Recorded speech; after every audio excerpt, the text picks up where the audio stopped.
Hello, our friends, Evolutionary Energy Arts family. Hello there, welcome back. So we're going to do something a little different, and it's going to be, I guess, the start of a new series where we're going to touch on different goddesses from around the world. So this is one of our decks. We own probably 25 decks, a couple dozen decks of tarot cards. And I was in the habit, which maybe now is a good time to go back to using the tarot for daily guidance. With Cindy and her ability to channel, we could kind of pick up the phone anytime and get a direct call through.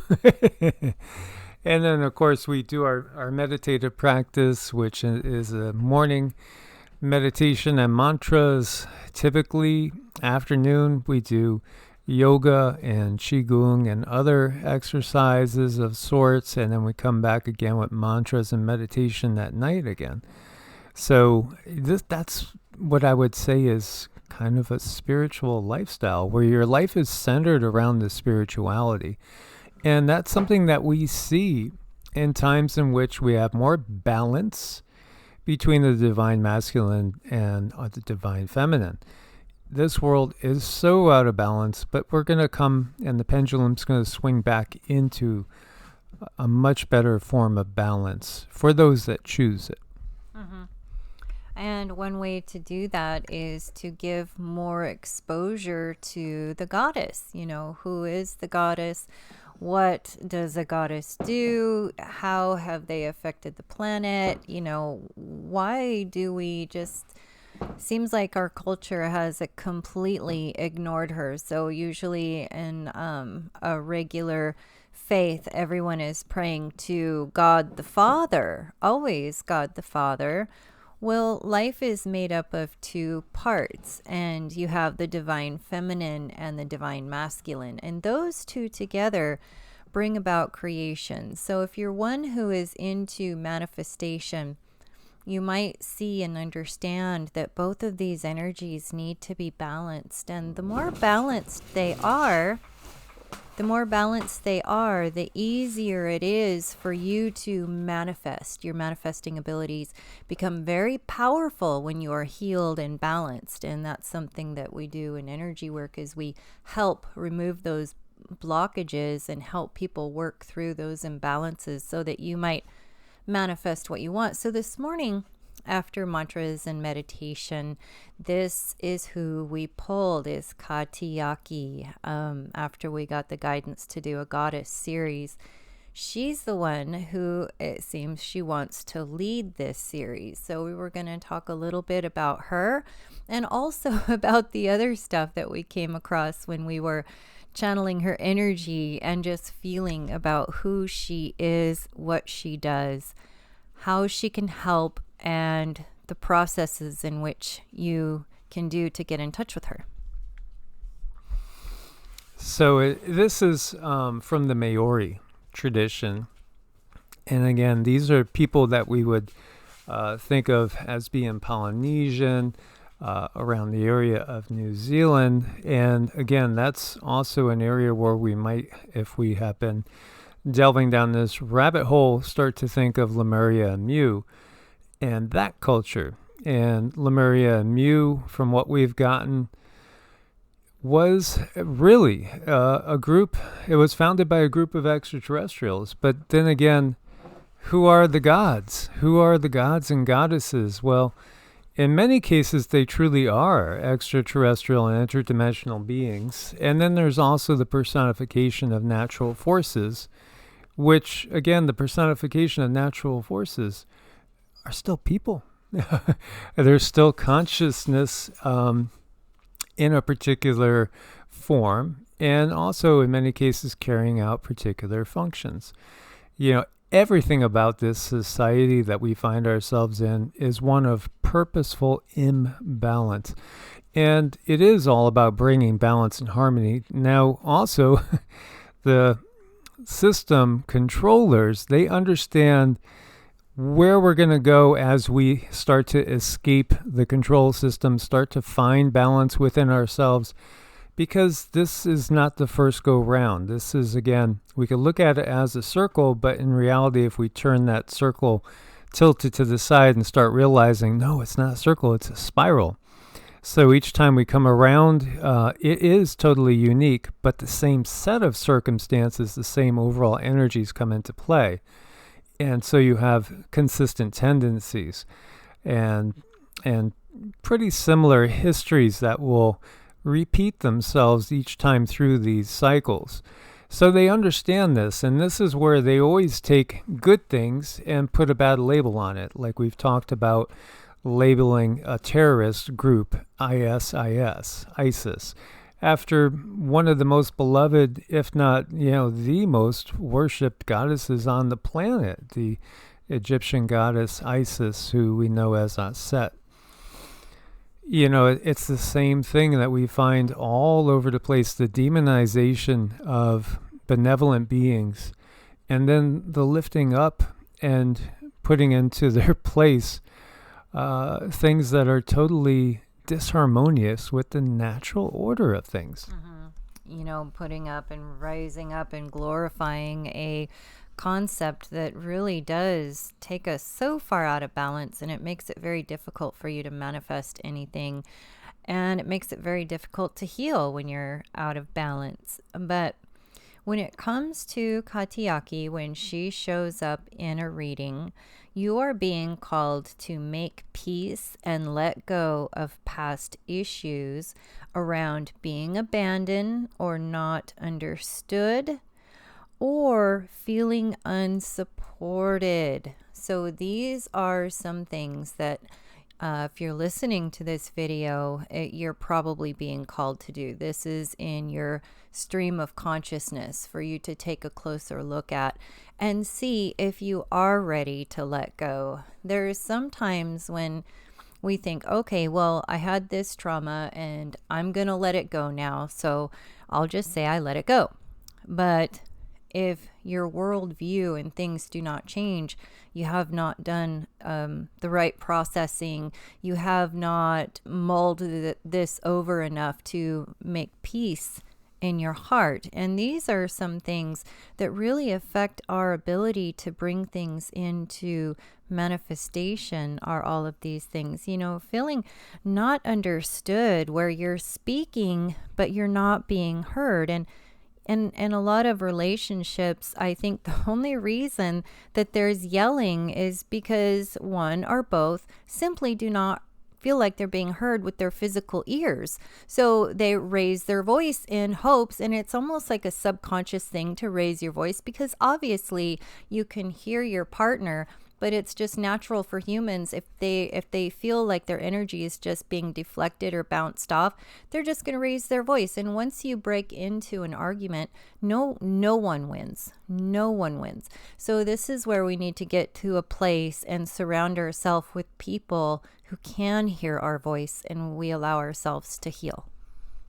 Yeah, and some people, I think, unfortunately feel unsupported.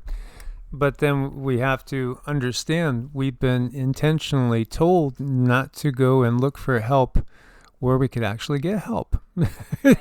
That's the thing. I've shared with you before how my journey was one of being brought up Catholic, but it wasn't a strict Catholicism. My parents were never. I think I was truly never yelled at as a kid. I think my dad might have raised his voice once or twice, if that. And at that, it was more of a, that was it. That's about as bad as it got. My parents were wonderful. They were wonderful, wonderful, very supportive, very loving, and that was an absolute blessing. So they didn't really impose anything on me. They didn't say you're going to grow up Catholic or anything. And when a Baptist minister came knocking on the door, and he had a great personality, and I answered at like 11. I said, Ma, do you want to go? He's inviting us to his church. He's a new pastor in town. So we went, and my mother and I, we did a lot of things together.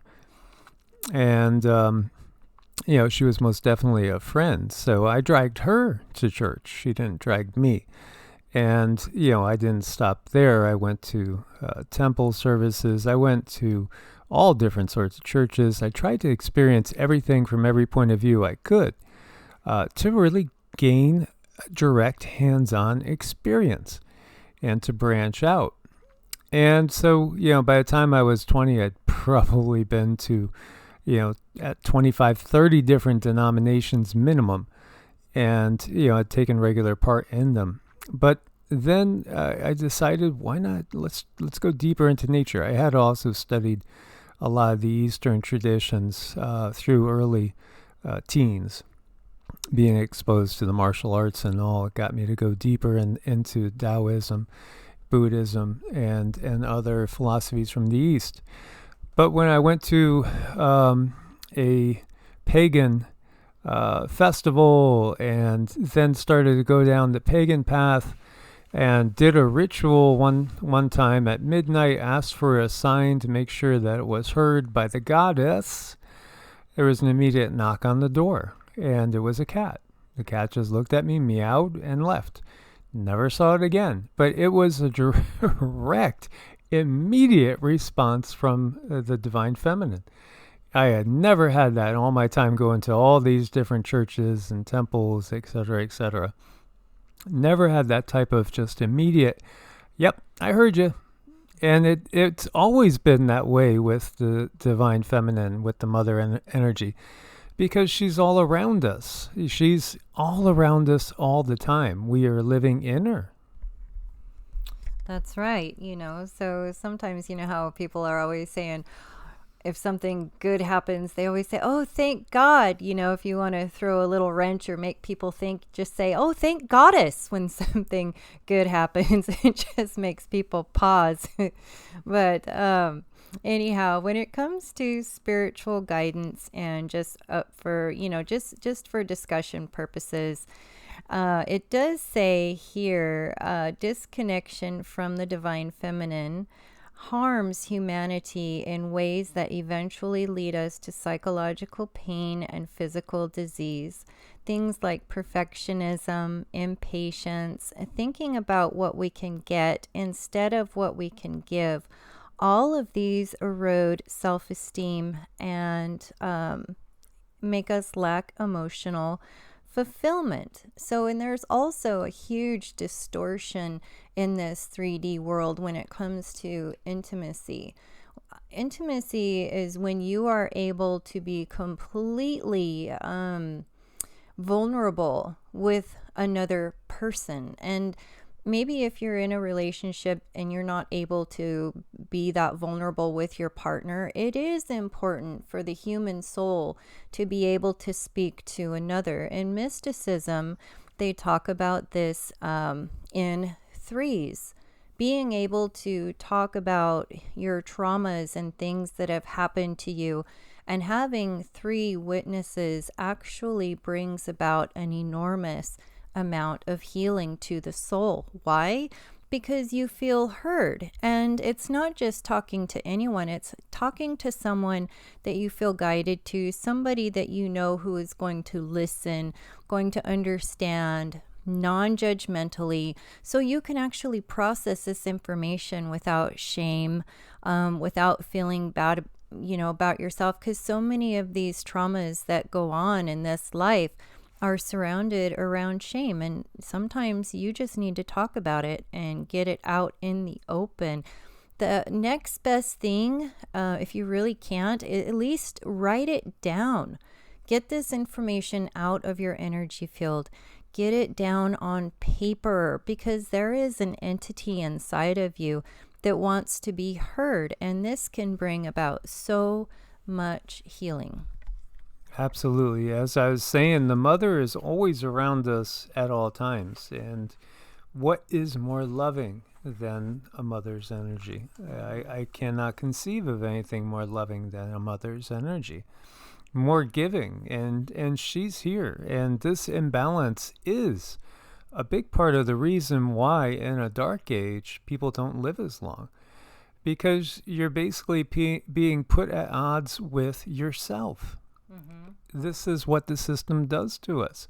So, get in touch with the divine feminine, get in touch with the mother. Now, in this world, everything has been so distorted and twisted because they understand how we are going to unravel things, how we're going to piece things together and come to an understanding. So they put, roadblocks, they put landmines every step of the way. Mm-hmm. Every step of the way. Right, absolutely. And, when it comes to the healing process, when you call Kaitiaki into your life or when she makes herself known, it is something called re-earthing. And re-earthing is a sacred practice to help you plug into the consciousness of the earth goddess. And it is truly really truly grounding. It's very healing and it's extremely nurturing, and that has to do with getting your hands, even if you are stuck and trapped inside, use your plants. If you have plants, use them. Now, if you're trapped inside, there is an emotional way you can bring yourself outside. You can travel, astral travel. You can put your feet into the earth. You can put your hands into the earth. And you can simply speak and voice your concerns. And when we do this, this allows those negative energies or negative emotions that maybe you perceive them to be negative. The earth then takes them and she transmutes them and she will give them back to you. But this is a process of putting your hands onto the earth and your bottom of your feet onto the earth. We would do well to study the different indigenous cultures of the world because their belief systems are more in tune with the natural order of things. And again, everything about this system that's in place on the planet right now is about the artificial. Plain and simple, the artificial, the unnatural. You look at the Maori people. Who are the Maori people? They're an indigenous community of New Zealand. The Maori represent an integral part of the nation's identity and culture. They also have communities settled in Australia, Canada, UK, and US.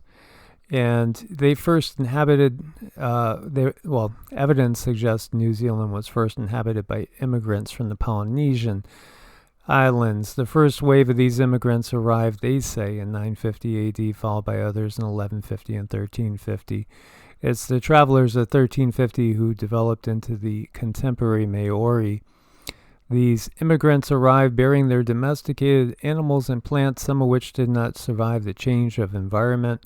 The many years of isolation enabled the Maori to come up with a unique culture involving mythology, performing arts, language, and unique crafts. 1830s saw waves of Europeans settle on the island. Most of the traditional chiefs gave up their autonomy by signing a treaty of Watanagi in 1840 in exchange for British protection and recognition.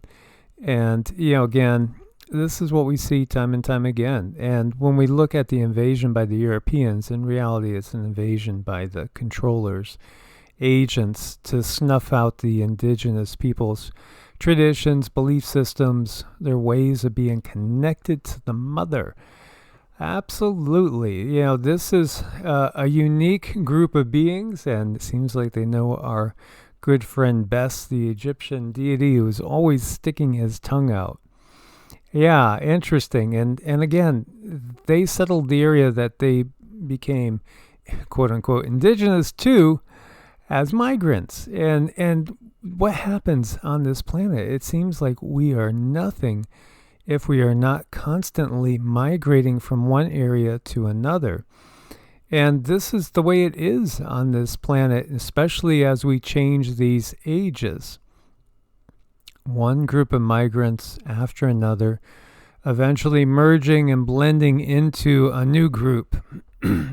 But some of the beliefs do stay, some of the traditions do stay, and they are shared, and they are also unveiled to a degree, because not always all the things are given to strangers and the peoples of other tribes, so to speak. No, a lot of things stay hidden, And, again, that reality that's shared with all the really indigenous people of the world, that we're not alone. We've had interactions with many, many beings from the sky. And when we talk again about Lemuria Mu, those beings came from the sky and settled here.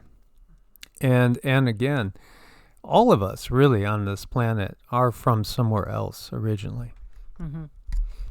And, when it comes to these indigenous people, it really seems like they keep certain things close to their hearts very deliberately. And I'll try to give you an example. If you look over here in the West, in our culture, and say you are awakened and you really understand the problems with Western medicine, and say your child or a relative comes down sick, and you're not so quick to just hop in the car and take them to a doctor because you understand that the Western medical system is not what it's, touted to be. So you start to treat the situation at home, but people around you might look at you and think, well, you're being very neglectful and you're, abusing this person, denying them the right to medicine and to be healthy.